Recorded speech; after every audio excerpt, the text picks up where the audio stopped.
Hello and good evening, Capricorn. Welcome to Three Keys Tarot. For your weekly reading, we're going to do a 3-card reading to see what message or messages come out, for the upcoming week, and see just overall what message Spirit has for you.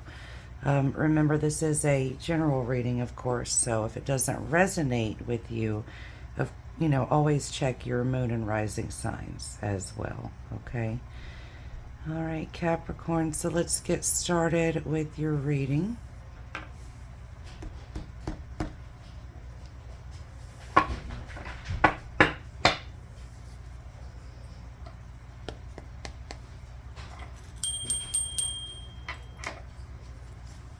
All right, let's see, Spirit, what messages do you have for Capricorn for this week? What do they need to hear the most right now?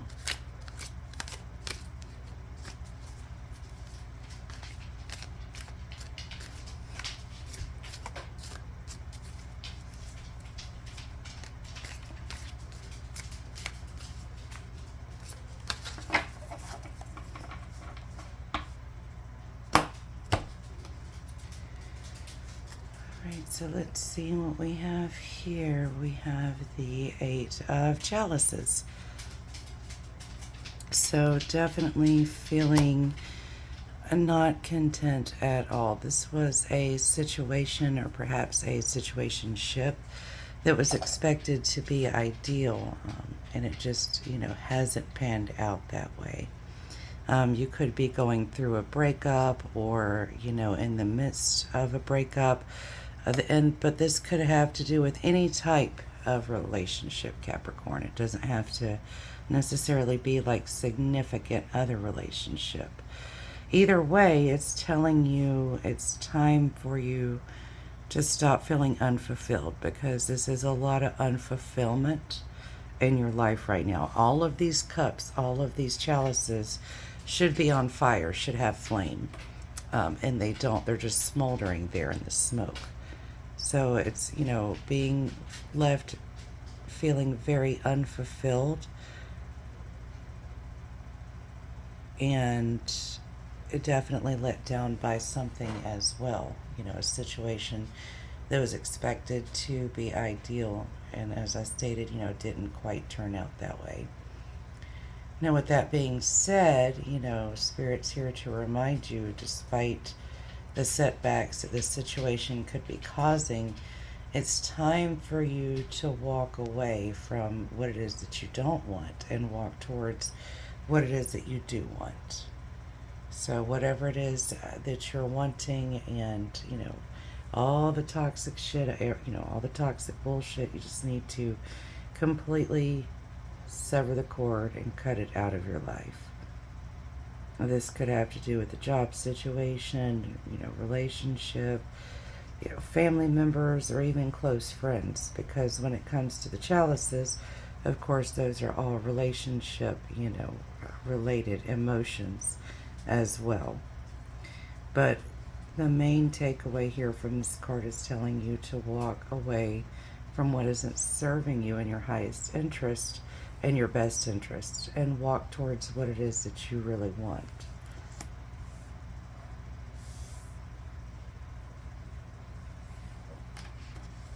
So let's pull a little clarification here as to why the 8 of Chalices is here. Let's dig a little deeper.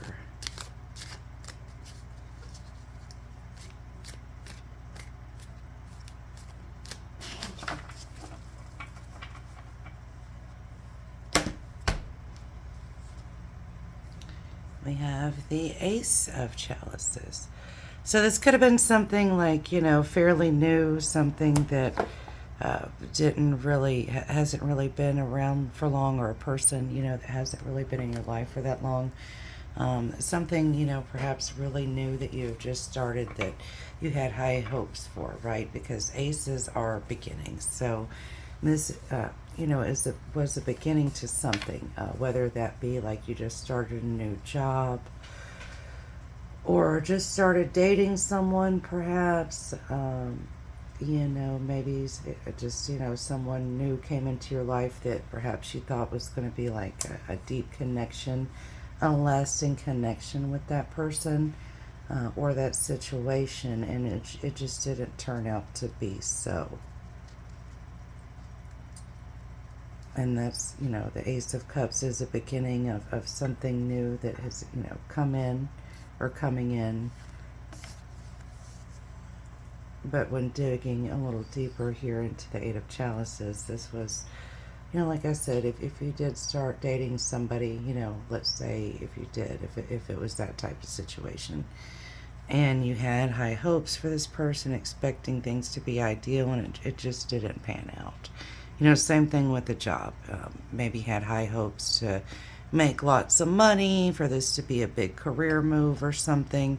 And again, it just didn't pan out. So really, the overall message here so far, especially for this week, is for you to walk towards what it is that you are really wanting, right? If this is a job, look for something else that is going to bring you happiness and fulfillment, because this has completely left you stagnant with no happiness or fulfillment in your life right now whatsoever.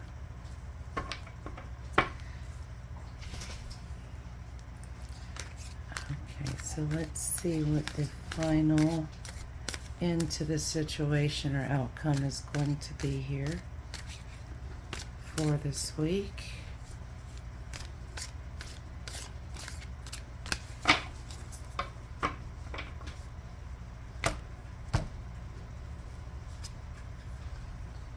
We have the Page of Staffs. Okay, so curiosity. So, towards the end of the week, it could be leaving you curious as to, what else could be out there. What other challenges could lie before me that I could take on head on? Because I made it through this one, so, the pages, of course, are always very eager-minded. Pages in the tarot, eager-minded, ready to learn new things, like new ways of thinking, and just kind of like perfecting their skills, so to speak. So, however, of course, with this being a wands or staffs, this is challenges that lie ahead, right? So somebody who's full of creative ideas and potential, definitely free-spirited, so it's probably going to be leaving you a little bit like less burden feeling, a little bit more free-spirited as well, and definitely anxious to get moving, like in a new direction, just for things just to move on and move forward. No, there's no solid foundation here to move from, but it's still eagerness and ready to just kind of explore the unknown. You don't really have the know-how to move forward or move on from this, but you know that you're definitely ready to, and you're ready to see, what's new to come, what's going to be around the corner from this. There's definitely enthusiasm, curiosity and potential. So there is potential for something